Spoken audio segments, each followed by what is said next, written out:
PNP Northern Samar, pangalawa sa lahat ng police provincial officers sa buong Eastern Visayas na may pinakamaraming naaresto na high-value individual sa iba't ibang operasyon.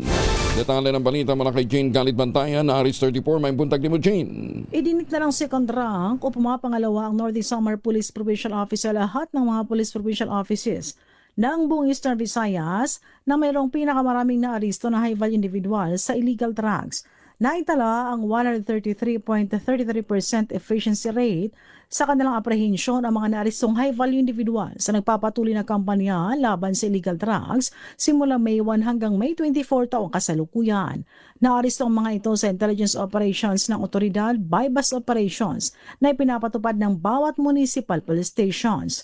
Kabilang dito ang pagkakadakip sa tinuturing na high-value individual o high-value target ng Northern Samar na inaristo sa Barangay Baybay, Catarman, Northern Samar matapos na makuhaan ito ng mahigit sa 400,000 pesos na halaga ng shabu sa isang search warrant operation. Patuloy naman ang anti-illegal drugs campaign ng PNP sa lalawigan at tiniyak ang pagdakip sa nasasangkot sa illegal drug activities sa Northern Samar.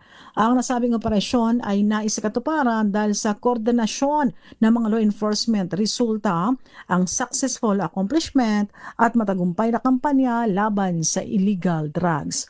Mula sa Aksyon Radyo Katarman, RH34 Jane Galit Bantayan ng DZRH. Una sa Pilipinas, una sa Pilipino. Daghang salamat, Jane Galit Bantayan.